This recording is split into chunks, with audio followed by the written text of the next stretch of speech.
Assalamualaikum warahmatullahi wabarakatuh. Selamat pagi. Perkenalkan, saya Dr. Ami Raffi, Magister Kesehatan dari Departemen Anatomi Fakultas Kedokteran Universitas Malahayati.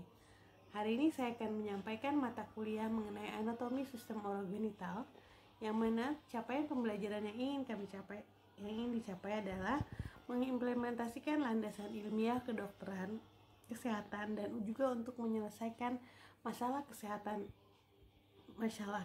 individu, keluarga, dan masyarakat, dan juga untuk melakukan manajemen pasien mulai dari anamnesis, pemeriksaan fisik, pemeriksaan penunjang, dan penegakan diagnosis serta penata laksananya secara komprehensif.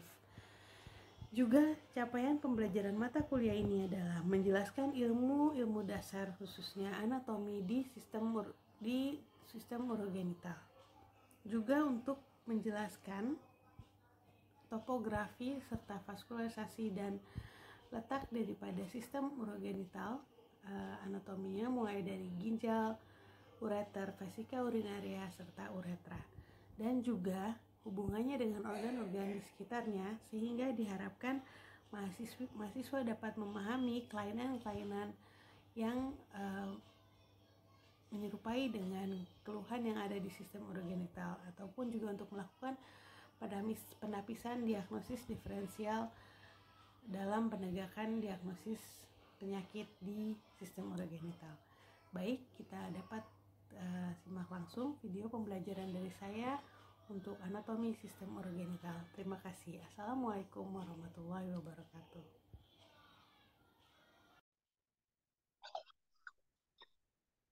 Assalamualaikum warahmatullahi wabarakatuh. Waalaikumsalam warahmatullahi wabarakatuh. Selamat siang adik-adik semua di blok urogenital, sistem urogenital. Selamat bergabung di Zoom meeting. Hari ini saya Dr. Rahmi Raffi akan dari Departemen Anatomi Fakultas Kedokteran Universitas Malahayati akan memberikan mata kuliah mengenai anatomi sistem urogenital. Yang mana mata kuliah ini merupakan salah satu mata kuliah pendahuluan di blok yang membantu adik-adik untuk mempelajari materi-materi selanjutnya, contohnya memahami penyakit yang diderita pasien pada kelainan di organ sistem urogenitalnya. Untuk itu, kita perlu bersama-sama materi yang akan saya sampaikan. Silakan nanti apabila ada pertanyaan bisa dimulai berikan pertanyaannya di kolom chat terlebih dahulu, nanti di akhir kita diskusikan bersama. Baik, kalau sudah siap, semua sudah on cam, kita lanjut ke slide dan paparan untuk materi anatomi sistem urogenital.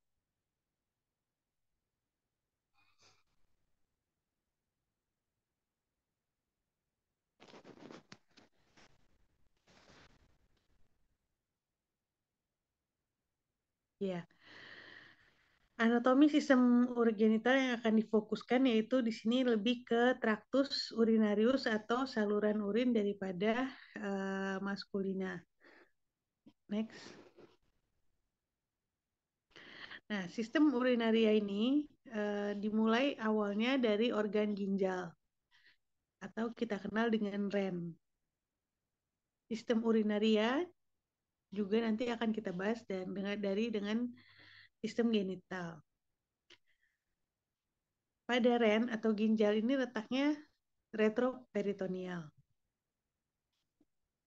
Pada dasarnya, batas-batas ginjal ini dibagi menjadi batas atas yaitu superior dan batas inferior. Di sini kita bisa lihat batas atas, kutub atas ginjal dan kutub bawah ginjal. Nah, bagaimana letaknya di dalam tubuh kita? Itu adalah pada REN sinistra, dia terletak setinggi koste 11 atau iga 11. Sementara pada REN dextra, dia setinggi koste 12. Berarti dari sini kita bisa lihat ginjal kanan atau ren dextra terletak lebih rendah daripada ren sinistra. Nah, hal ini dikarenakan adanya organ hepar yang mendorong posisi ginjal tersebut. Itu batas atasnya. Batas bawahnya ren sinistra setinggi vertebra lumbal 2 dan 3 dan batas bawahnya ren dextra setinggi lumbal 3. Next. Nah, untuk kita lihat lebih jelas lagi di slide bahwa ginjal ini dilapisi oleh kapsula fibrosa atau jaringan ikat yang menyelubungi seluruh permukaan ginjal, kecuali daerah hilus. Ya, kita lihat ada kapsula fibrosa, nah ya menyelubungi. Lalu juga ada hilum ginjal, yang mana hilum ginjal ini di tempat keluar masuknya pembuluh darah besar, yaitu arteri renalis dan vena renalis. Sinilah nanti di mana darah yang dialirkan tubuh akan disfiltrasi sesuai fungsi utamanya ginjal, yaitu memfiltrasi aliran darah dari arteri renalis yang berwarna merah, arteri renalis, lalu nanti akan setelah disaring filtrasi oleh ginjal maka akan keluar kembali melalui vena renalis. Nah, hasil dari penyaringan tersebut merupakan produknya adalah urin, yaitu cairan urin yang akan keluar melalui ureter dari ginjal. Kita bisa lihat dia seperti saluran pembuangan yang akan membawa urin ke kandung kemih dan selanjutnya akan dibuang melalui organ genitalia baik penis maupun nanti ada saluran urin di daerah vagina. Next. Nah, tadi pada jarak kutub bawah ginjal sampai ke kutub atas itu kurang lebih 7 cm, untuk kutub bawah kurang lebih 11 cm. Nah,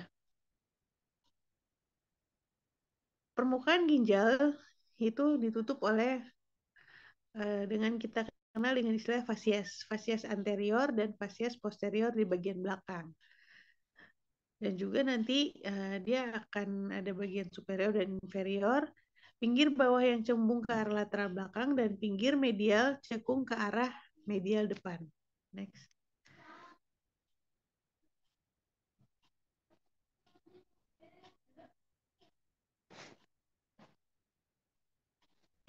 Nah, pertengahan pinggir medial ini mencembung disebut juga dengan hilus renalis.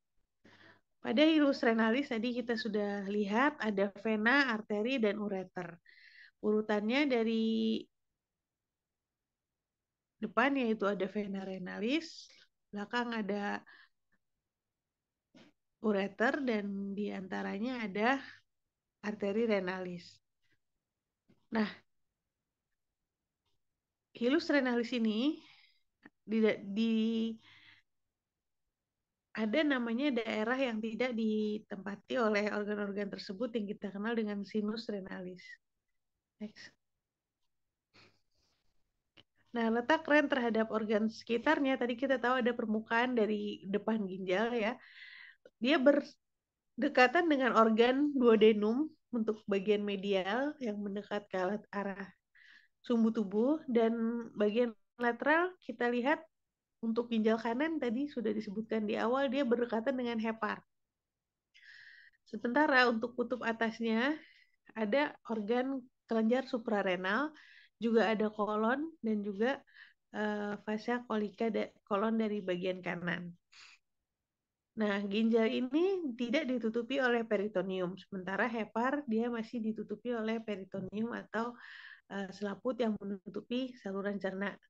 Yaitu yang tertutup adalah bagian hepar, bukan ginjal. Next.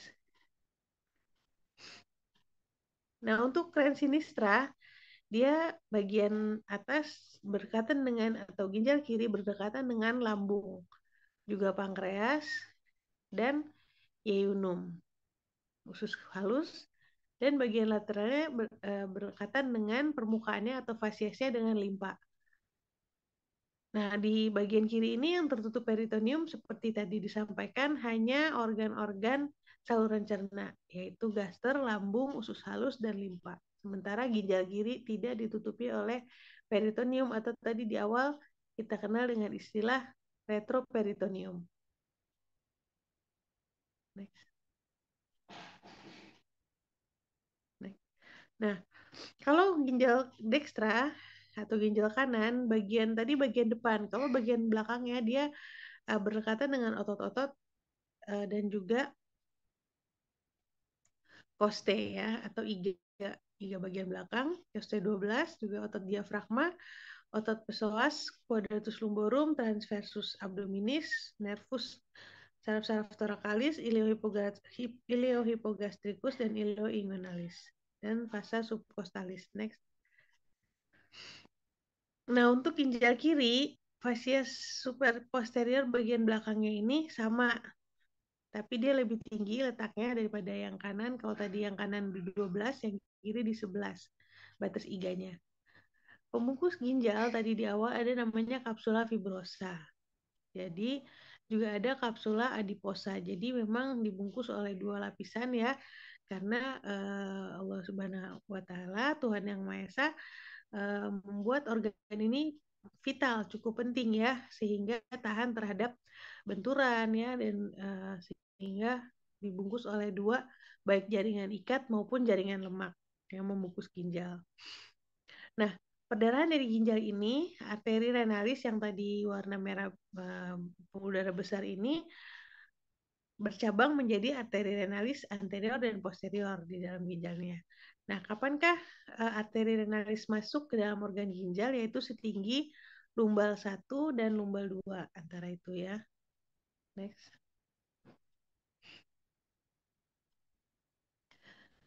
Nah, di dalam ginjal tadi itu kita kenal ada namanya pembuluh darah arteri renalis yang bercabang melalui arteri pembuluh darah interlobaris, arteri archiformis, arteri interlobularis, vasa aferensia, glomerulus, vasa eferen, dan arteriol, serta ke vena. Ya, tadi dari arteri masuk ke dalam arteri-arteri tersebut. Nah, selama perjalanannya itu terjadi pertukaran cairan ya, nanti terutama di glomerulus atau sistem filtrasi ginjal. Nah, di situ akan terproduksilah cairan urin.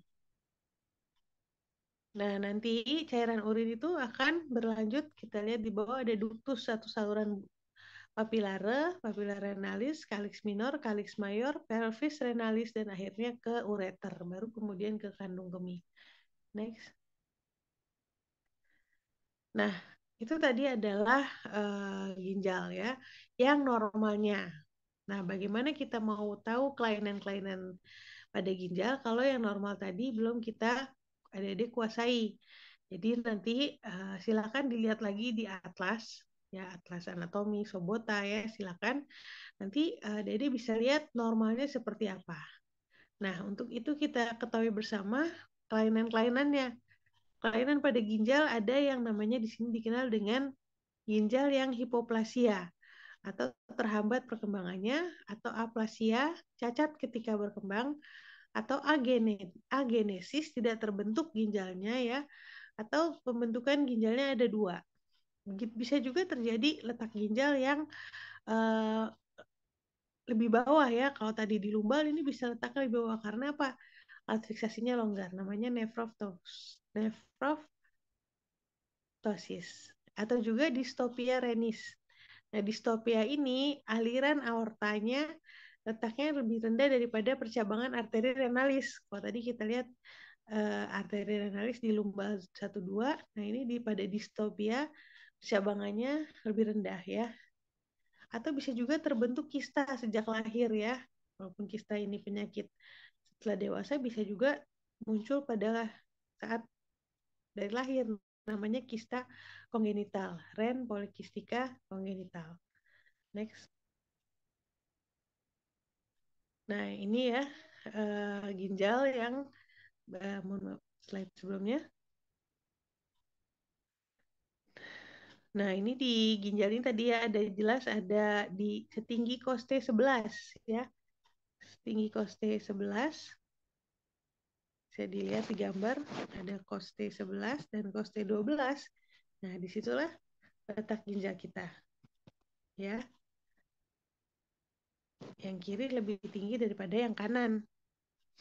Nah, percabangannya di lumbal 12 arteri renalis. Itu kan ada lumbal 5, 4, 3, 2, 1. Nah, situ masuk arteri renalis ke dalam organ ginjal.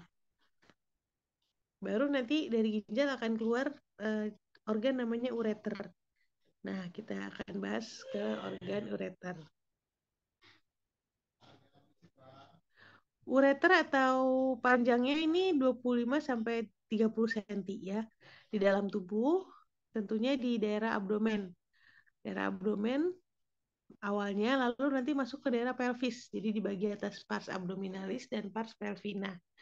Ureter normalnya diameternya stabil ya, namun di 3 titik daerah pelvic junction, flexura marginalis, dan uterovesica ada penyempitan pada bentuk anatominya. Nah, pada orang-orang kelainan batu ginjal, nah sering menyangkut di 3 penyempitan ini ya. Jadi ini letak lokasi yang sering terjadi keluhan muncul ketika batu ginjalnya menyangkut di 3 penyempitan ini. Next. Nah ini ureter tadi ada 3 penyempitan.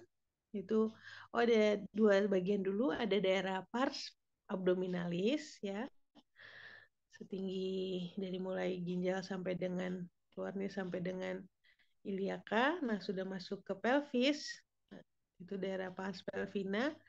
Nah, di situ ada penyempitan di tempat masuknya ke ureter, yaitu tadi ureter daerah utero pelvis, utero vesical junction ya. Di situ ada sedikit penyempitan. Next. Nah, ini ureter pada kanan dan kiri ya. Kita lihat sangat di sini gambarnya sangat jelas sekali. Ginjal kanan letaknya lebih rendah daripada ginjal kiri. Next.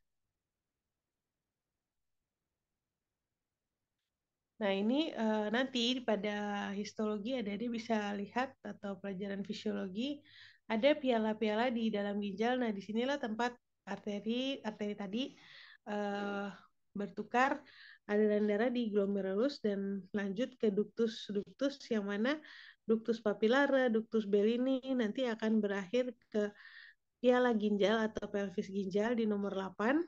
Ada struktur nomor 8, kita lihat bersama.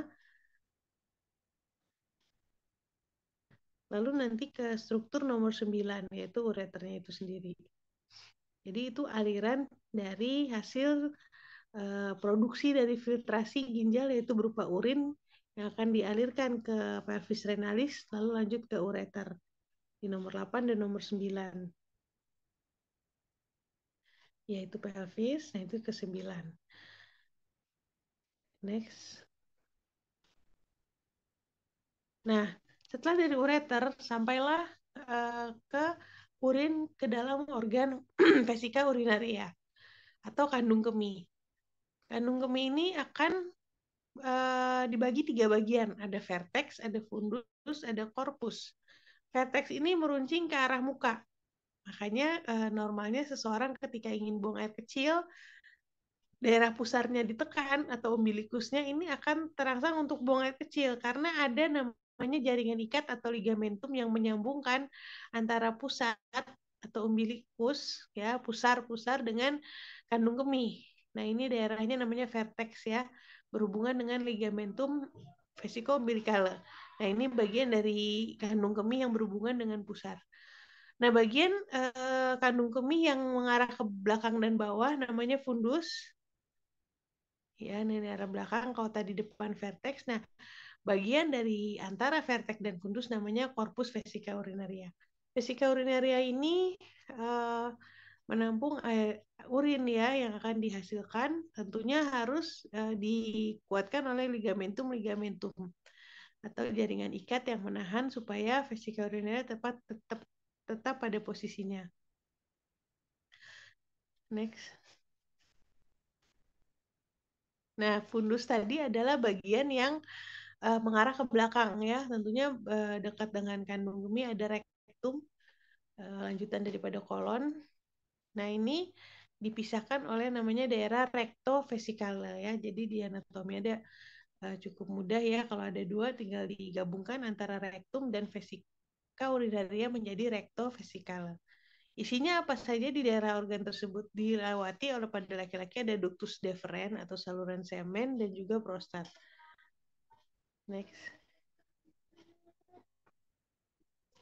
Nah, jaringan ikat pada vesika urinaria tadi ada ligamentum vesico-umbilicale, lalu ligamentum daerah prostat puboprostica, dan ligamentum daerah rektum, ligamentum rectovesicalis. Next. Nah, ini adalah yang menggantungkan vesika urinaria pada daerah pelvis. Nah, pada ligamentum vesica umbilicale, pada seseorang yang pada janin ini ada salurannya, ketika sudah melahirkan akan menutup. Tapi kalau dia masih terbentuk salurannya, kita kenal dengan kista urakus. Jadi anak tersebut mengalami kelainan dari lahir atau cacat lahir namanya kongenital, berupa nama kelainannya kista urakus. Akan keluar urin dari pusarnya atau umbilikusnya. Umbilikusnya ya, next.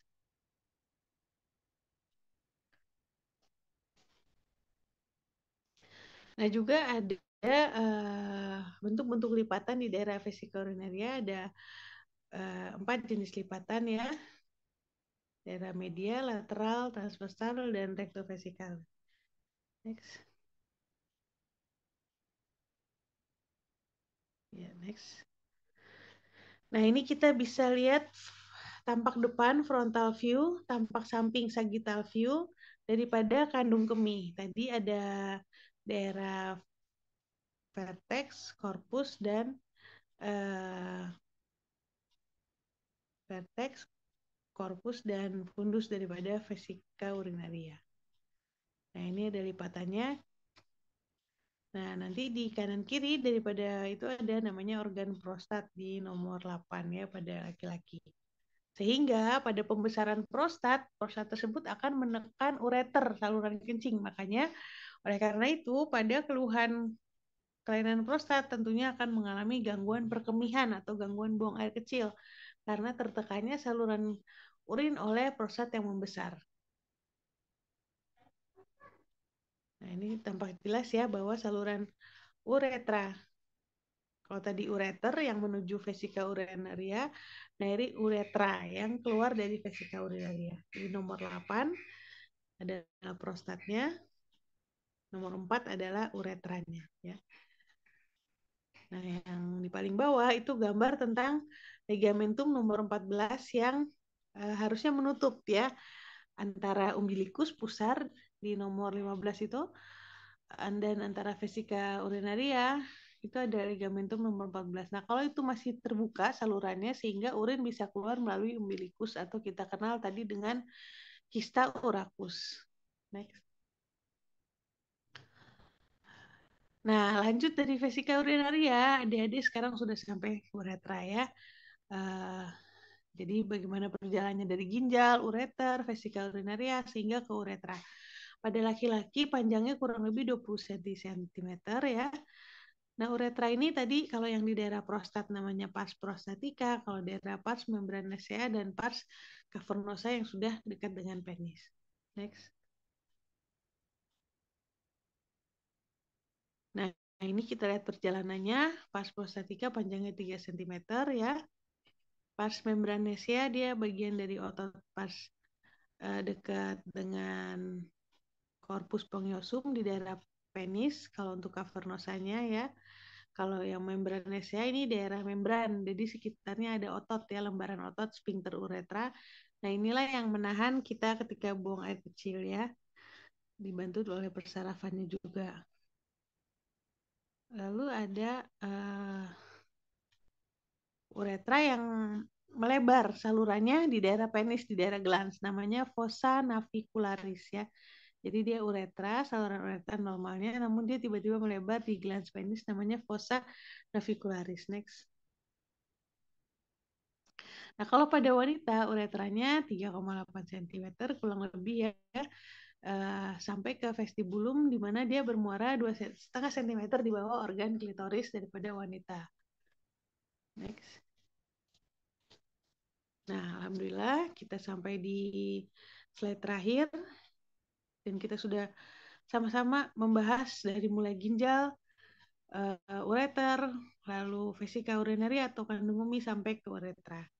Sampai sini, kalau ada pertanyaan, silakan boleh raise hand. Mungkin 1 atau 2 pertanyaan dari adik-adik.